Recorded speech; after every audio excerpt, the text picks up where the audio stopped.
আজকে আমি তোমাদের সাথে একটা মিসক্যারেজের ঘটনা বলি শোনো।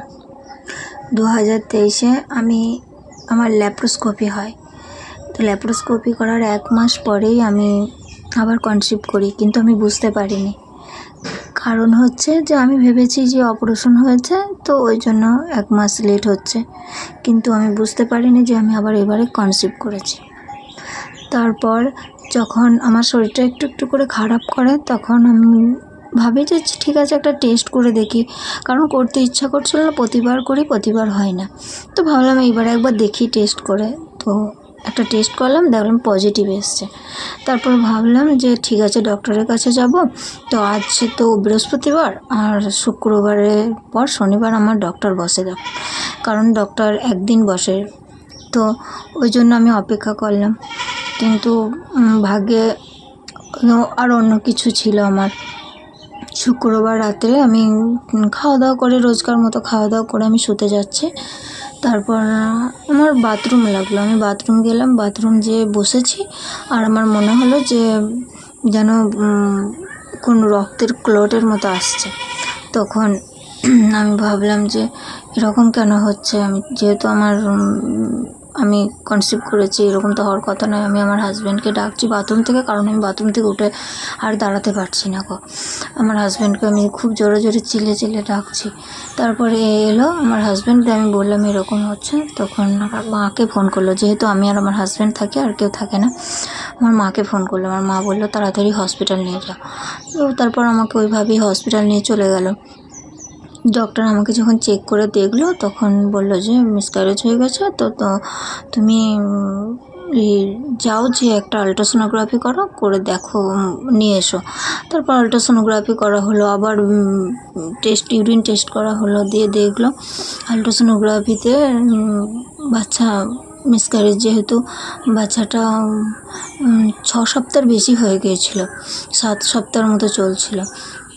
তো ডক্টর বলছে যে যদি একটোপিক প্রেগনেন্সি হয় তাহলে অপারেশন করতে হবে। আমার তো ভীষণ ভয় লাগছে, যেহেতু আগের মাসে অপারেশন, তারপরে আবার এরকম। তো ভয় তো লাগারই কথা, স্বাভাবিক কথা। যেহেতু আমি একটোপিক প্রেগনেন্সির বিষয়ে কিছুই জানি না, তো ভয় তো অনেক লাগছে। আবার আমার সাথে কেউ নেই, আমি একা। আমার হাজব্যান্ডকে ঢুকতে দেয়নি, ওকে বাইরে রেখেছে। আমার ভয় ভীষণ লাগছে।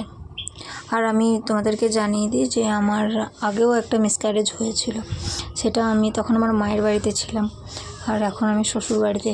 সেটা একটা আলাদা হসপিটাল ছিল, এটা একটা আলাদা হসপিটাল। ভীষণ ভয় লাগছে, কেউ নেই সাথে। তারপর আমাকে নিয়ে যাওয়া হলো।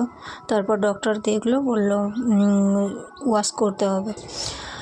তারপর ইঞ্জেকশন দেওয়া হলো, প্রায় 6-7টার বেশি ইঞ্জেকশন আমাকে দেওয়া হয়েছে। ভয়ও লাগছে অনেক, কারণ যেহেতু আমি জানি যে কতটা পেন। আমাকে কোনো অজ্ঞান করা হয়নি, কিচ্ছু হয়নি, আমাকে এমনিই করা হবে। ভীষণ ভয় লাগছে, তারপরেও কিছু করার নেই, করতে হবে। আমি ডক্টরকে বলছি যে কোনো ওষুধের দ্বারাই কিছু হবে না, বা ইঞ্জেকশন দিয়ে কিছু করার যদি হয় তাহলে বলেন, আমি পারছি না, আমার ভয় লাগছে ভীষণ। বললো না, তোমাকে করতেই হবে, কিছু অপশন নেই, কারণ তোমার রক্ত শূন্য হয়ে মারা যাবে যদি না করো, করতে হবে, ওয়াশই করতে হবে। ঠিক আছে, করলাম। যখন আমার ওয়াশ হয় তখন প্রায় ভোর 3টে। তারপর 5টার সময় আমাকে বেডে এনে রাখে, কেউ নেই, আমি একা। আমার বাইরে হাজব্যান্ড, আমার কাছে মোবাইল নেই, কারণ আমি মোবাইলটাও রাখতে পারিনি, কারণ আমার তখন আস্তে আস্তে ইঞ্জেকশনের যে ঘোরটা হয় সেটা হচ্ছিল। তো আমি কারোর সাথে কথাও বলতে পারছি না, আমার হাজব্যান্ড দাঁড়িয়ে আছে, জানতেও পারছে না যে কি হচ্ছে ঘরে, কি না হচ্ছে। আমি তো বাইরে বলতেও পারছি না, মোবাইলও নেই। তারপর একজন পাশের বেডে একটা মেয়েকে আমি বললাম যে একটু আমার হাজব্যান্ডকে যে বলে দিতে, আর কিছু সামান আছে আমাকে এনে দিতে। তারপরে এনে দিল। তার পরের দিন সকালে আমার ফ্যামিলি থেকে আমার ভাবি, আমার বোন সব গেছে। তারপরে তো নর্মাল আমাকে বাইরে শিফট করা হয়েছে।